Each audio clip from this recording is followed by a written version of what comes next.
bienvenue à ce journal. À la une, le politicien Tassien Sibomana déclare que l'institution de l'Ombudsman a failli à sa mission première de réconciliateur. Selon lui, elle n'honore pas la planification qui a été faite par les signataires de l'accord d'Arusha. Et ce week-end, le président burundais a annoncé que le pays est en pourparlers avec le Rwanda sur le dossier des présumés putschistes de 2015. Le président Evariste Ndayishimiye a en outre déclaré dans un entretien avec RFI et France 24 que les relations avec le Rwanda sont au bon fixe. Tout de suite, les détails.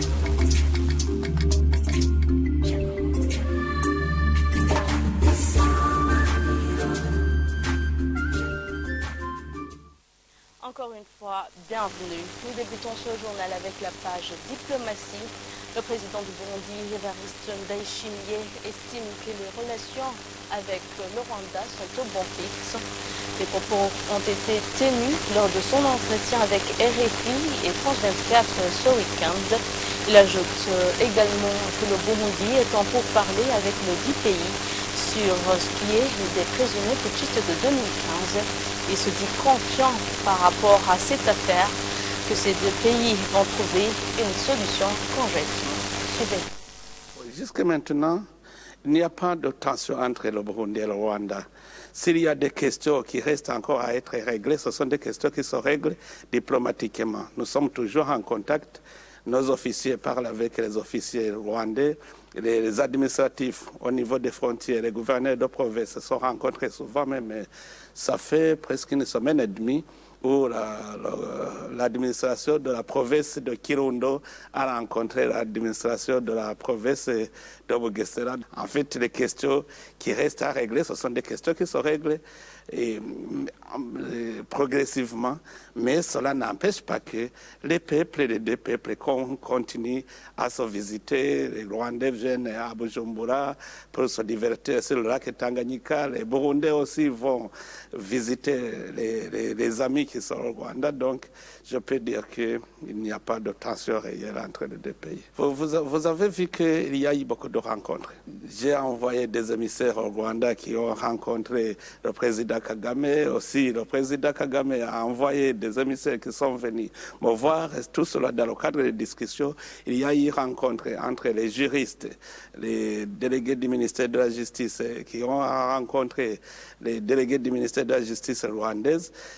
Donc, ils se sont rencontrés. Les techniciens continuent à discuter sur les modalités pratiques. Ce qui est important est que le Rwanda reconnaît que ces putschistes se trouvent chez lui et que le Burundi aussi,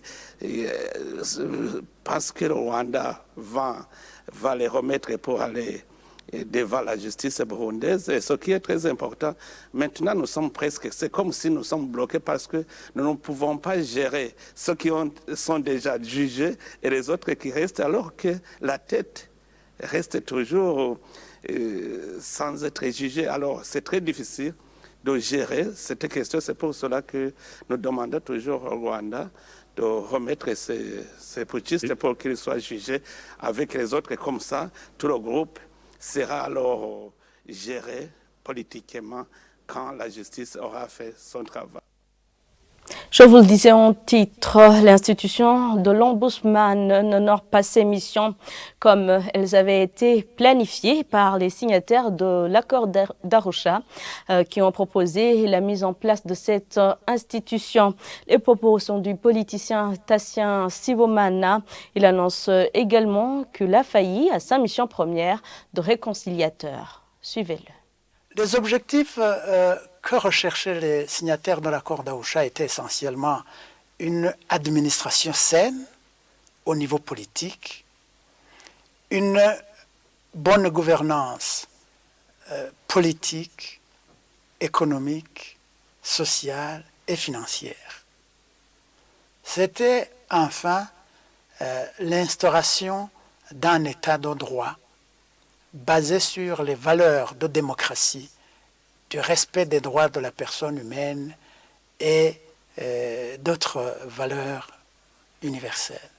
Compte tenu des objectifs ci-haut cités, compte tenu des missions que je viens de vous énumérer, faut-il vraiment répondre par l'affirmative que l'institution d'ombudsman joue le rôle qui lui avait été assigné? Je n'ai pas peur de répondre par la négative. Cette institution ne joue pas correctement le rôle qui lui avait été assigné. Pour des raisons, c'est très simple. D'abord, les signataires de l'accord d'Arusha l'avaient voulu comme une institution indépendante. Il avait voulu que cette institution soit dotée d'un homme irréprochable, d'un homme qui n'est pas le militant de grand chemin d'aucun parti politique. Est-ce que réellement un jour vous auriez été informé des enquêtes qu'aurait menées cette institution pour déceler les fautes de gestion, pour déceler les violations des droits de l'homme, des citoyens, commises par des agents de la fonction publique et du secteur judiciaire? Et pourtant, ces violations sont légion. Mais, ne fût-ce qu'une simple déclaration, je ne l'ai jamais entendu de la bouche de l'ombudsman. L'approche psychosociale communautaire basée sur un dialogue communautaire aide les individus à exprimer leurs blessures plutôt.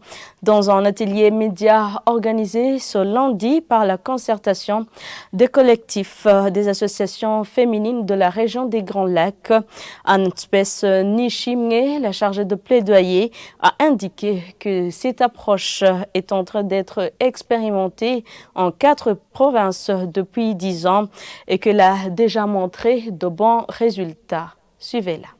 Cette approche est en train d'être expérimentée au Burundi, au Rwanda et en RDC.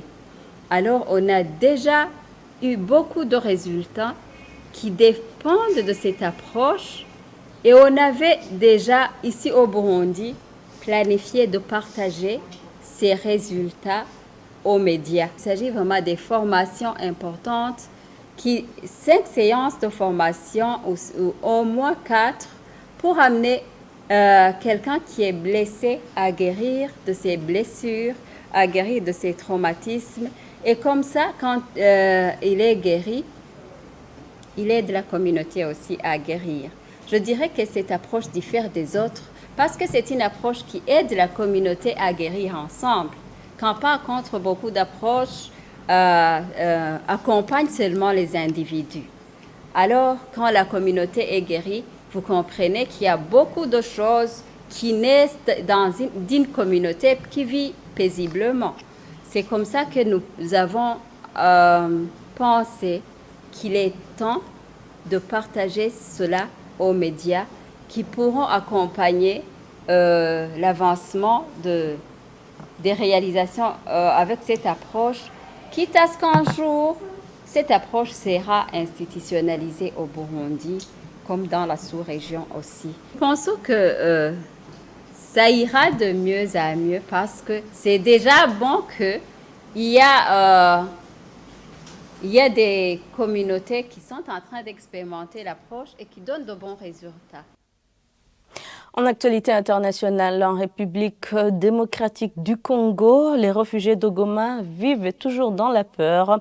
Malgré le cessez-le-feu signé entre l'armée congolaise et les rebelles du M23 ce vendredi, selon les informations de France 24, ils ne sont pas prêts à rentrer. Images et commentaires. Sous ces bâches en plastique se cache la peur. Dans ce camp de réfugiés au nord de Goma, les déplacés ne sont pas prêts à rentrer chez eux. Malgré l'entrée en vigueur officielle du cessez-le-feu ce vendredi entre l'armée congolaise et les rebelles du M23. J'ai peur de quitter cet endroit et de retomber sur les rebelles en rentrant chez moi, parce qu'ils peuvent nous tendre des pièges. Ce sont des gens très mauvais, ils se cachent et quand on arrive chez nous, ils nous tuent. Le conflit entre le M23 et l'armée congolaise a déplacé 200 000 personnes. Selon les Nations Unies, la rébellion vise délibérément les civils. On a peur parce que les rebelles du M23 piègent nos maisons avec des explosifs. En plus, ils volent tout ce qui est à l'intérieur. Ici, la vie est très difficile, mais on ne peut pas rentrer chez nous. Sur le terrain, les informations sont contradictoires quant au respect effectif du cessez-le-feu signé en Angola lors d'un sommet régional, mais en l'absence de représentants du M23. Le conflit entre le mouvement et l'armée congolaise a repris il y a un an, après que la rébellion à dominante Tutsi a accusé la RDC de ne pas avoir respecté des accords de paix signés en 2013.